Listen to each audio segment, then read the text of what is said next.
যে মানুষগুলো মাসে বা বছরে মাংসের দেখা পায় না, সে মানুষগুলোর জন্য একবেলা মাংস ভাতের ব্যবস্থা আছে এখানে। প্রতি সপ্তাহের শুক্রবার জুমার নামাজ শেষে ৩ শতাধিক দুস্থ ও ভিক্ষুকের জন্য মাংস ভাতের ব্যতিক্রমী উদ্যোগ নিয়েছেন এ রেস্তোরাঁর কর্মচারীরা।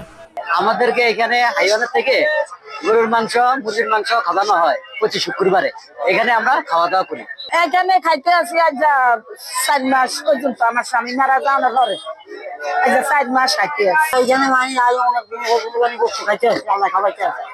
খাসি এবং গরু এবং মুরগা ২ মাস খাইতে, ২ মাস আমি পেয়েছি ডাল মুরগা আমি খাচ্ছি। Double million offer Walton fridge কিনে পেতে পারেন ২০ লক্ষ টাকা, রয়েছে কোটি কোটি টাকার নিশ্চিত উপহার। চাঁদপুরের হাজীগঞ্জ বড় মসজিদে প্রতি সপ্তাহে একসাথে প্রায় ১০ থেকে ১৫ হাজার মুসল্লি জুমার নামাজ আদায় করেন। এ মুসল্লি সমাগমকে ঘিরে জেলার দূর দূরান্ত থেকে ছুটে আসেন দুস্থ, অসহায়, প্রতিবন্ধী মানুষেরা। এসব মানুষের জন্য ৪ বছর ধরে একদিনের বেতন একত্রিত করে একবেলা খাবারের ব্যবস্থা করেন হাজীগঞ্জ বাজারের Gausia highway hotel and Chinese রেস্টুরেন্টের কর্মচারীরা।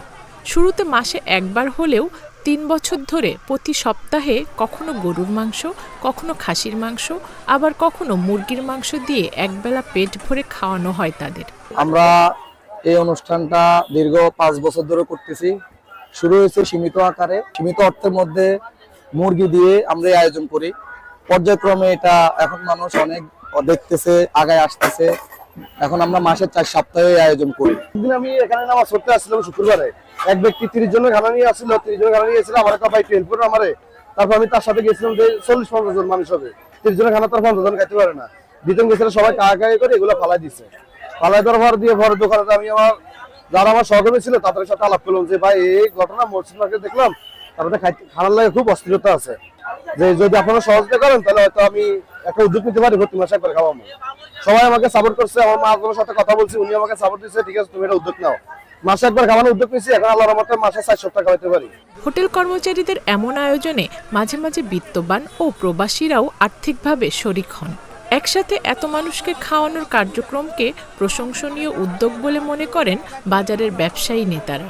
এই উদ্যোগের সাথে আমরা সমাজের সবাই সম্পৃক্ত হওয়া দরকার। আমি এই উদ্যোগকে সাধুবাদ জানাই, স্বাগতম জানাই, এবং এর মাধ্যমে আমি মনে করি প্রকৃত যারা একেবারে যাদের প্রয়োজন এই জিনিসটা, যারা বছরে একবারও এই খাওয়ার সাথে তারা খাওয়া জোগাড় করতে পারে না, সেই সমস্ত একেবারে পারফেক্ট লোকেরাই এখানে সেই খাওয়া খাচ্ছে, আত্মতৃপ্তি সহকারে খাচ্ছে। প্রায় ৬৫ জন শ্রমিক নিয়ে ২ যুগেরও বেশি সময় ধরে হোটেলটির কার্যক্রম চলছে।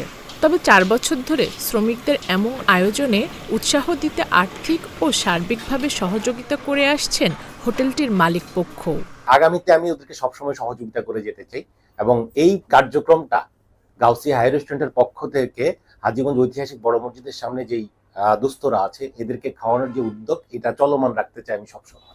২০২০ সালে হাজীগঞ্জ বড় মসজিদ প্রাঙ্গণে খাবার নিয়ে ভিক্ষুকদের কাড়াকাড়ির দৃশ্য দেখেন হোটেল শ্রমিক ইব্রাহিম। পরে সকল শ্রমিকদের সাথে আলোচনা করে নিজেদের বেতনের টাকার কিছু অংশ দিয়ে প্রতি মাসের প্রথম শুক্রবার একবেলা ভালো খাবারের আয়োজন করেন। ধীরে ধীরে বাজারের বিত্তবান ও ব্যবসায়ীদের সহায়তায় এখন প্রতি শুক্রবার এ আয়োজন হয়। Zulekha Parvin, independent digital.